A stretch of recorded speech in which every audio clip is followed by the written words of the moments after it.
Well, hello, friends. This is Jeremy Knight, the pastor at St. Paul's United Methodist Church here.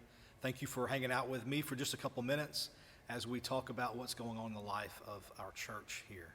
Whether you are a longtime member, a newer member, which we've had several of those lately, or you're a guest, or just someone curious about what's going on, thank you for hanging out for just a couple minutes.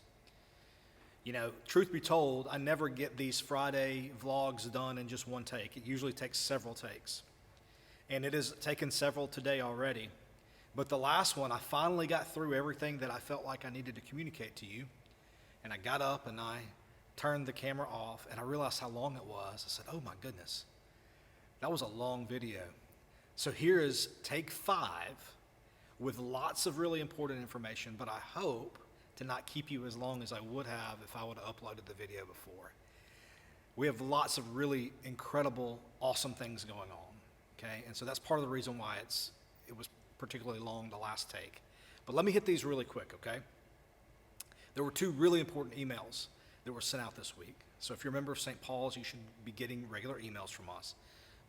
One is particularly about some adaptation and some changes we're making in children's ministry. And we know that stakeholders are not just our parents of children, but stakeholders are other people within our congregation, and we want you to be a part of understanding what those changes are and to help us make those changes, because we believe it is our entire church's responsibility to love, nurture, and to help our kids understand faith in Christ. And so that's a Tuesday night meeting here at the church. You should have got an email from me about that earlier this week. The second big email is about life groups. We're in this season where we're relaunching life groups for this particular semester. And so please check that email out. It was sent out Wednesday evening from my email address to you, And we have 3 particular life groups that we want you to consider being a part of. I won't go into those details. In the email, you'll click on the registration link, and there's a video in there where I go into a little bit more detail about those 3 groups. And please check that out. We want you to be in a small group. We want you to not just come and be a part of corporate worship with lots of other folks in this space, which we believe is incredibly valuable and important, but it's also important in our discipleship as we seek to grow and follow Jesus and become more like him, that we have opportunities to be in smaller groups as well. So please check that email out, whether you're a member or a guest.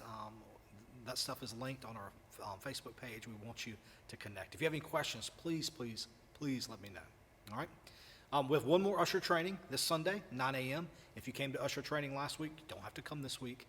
But if you didn't come last week, please come this week.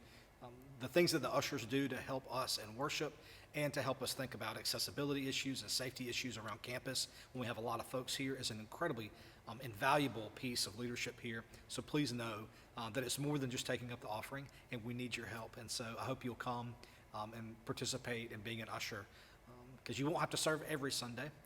We're going to have a schedule worked out to where you don't have to do it every Sunday, but we can kind of hop in and out. So hope you'll be here if you're interested in that Sunday morning. All right? Now look, for all of you, whether you're a guest or you're a member, there are some really important dates coming up, and I want to make sure you're aware of them. Because I want you here, and a lot of people are working behind the scenes to create some really wonderful events and opportunities for us all to be together. But it's not just for us here, it's for our neighbors, and it's for those folks around us. And so write these things down, consider who you would like to invite, who you'd like to reach out to come be a part of these things. So real quick, Children's Sabbath is this month. It's on the 17th. Children will be helping lead worship. We'll be celebrating the gift of being able to walk with children and a better understanding about what it means to do that. And so I'm really excited about that. It's a wonderful Sunday. That's not this Sunday, but next on the 17th. The following Sunday, that afternoon on the 24th, we're having an opportunity for our church family to be together. Our children's ministry is hosting a skate date at Skate Mania, where folks are going to be invited to come and hang out. And if you want to put on some roller skates, have a good time, please do so. My family and I will be there. We're going to have a good time. And so I pray that you'll come and hang out with your church family. That's Sunday afternoon, the 24th. More information about all of these things are in your weekly newsletter with more details. Also, the week after that, we're going to have World Communion Sunday on October 1st. And so World Communion Sunday is a beautiful expression of our global church, of how we are connected together in this seeking to follow in the way of Jesus. And so World Communion Sunday is one Sunday a year we were reminded of that fact.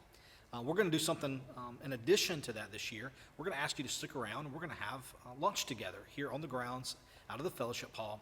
But what we're asking is, when you bring a dish, or if you bring multiple dishes, would you consider preparing and bringing a dish that connects you and helps us connect to your heritage, whether that's a heritage that goes back generations, and you understand that particular culture, and you cook, and because food is a big part of life, right? A big part of culture. And so perhaps some of you are very well connected to your heritage in that way. Others of you, it may just be more regional heritage. It may be that you grew up in a particular part of the country that maybe is not North Central Florida, and you're very connected to the certain cuisine of that area. So think about that. We look forward to celebrating that and to show just the beautiful diversity that we all come in the tapestry that God uses to help us be bound together in love and discipleship. So that's October 1st. A couple of weeks after that, we're going to have a service project here. We're going to be packing some flood buckets that go out to those in need after hurricanes come through and tropical storms. And so more information will be coming about that in October. We're going to be doing that after worship Sunday, October the 22nd. So put that on your calendar. A great opportunity for all of us to be together, get our hands dirty, do something meaningful that impacts our world. Also, lastly, in this whole going through these dates is a pretty big event. Saturday, October the 28th, is our annual trunk or treat here on campus. So please go ahead and make plans to be here. We're going to be together. And last year we stopped counting after about 450 people that were on our campus that came through to trick or treat here. And we're going to have inflatables again. And we've heard from our scout troops they're going to be here and have hot dogs. So it's going to be a wonderful time for us to serve our neighbors, to get to know folks, and to be the loving, kind, welcoming church that we strive to be. So plan on being here then. If you need to go ahead and start thinking about your costume and how you're going to decorate your trunk, go ahead and do that now. That's going to be Saturday, October the 28th. It'll be here before you know it. All right? Well, that's a lot, friends. Thank you for hanging out with me.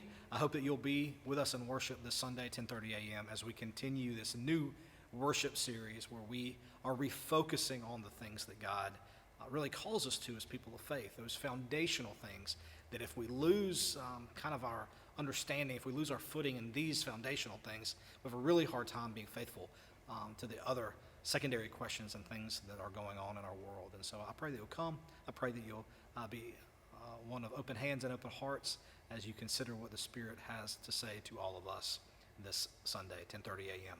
If you can't be here in person, we'll be streaming online, our Facebook page, and our YouTube channel. All right? Grace and peace to you all. Have a wonderful weekend. Can't wait to see you very soon.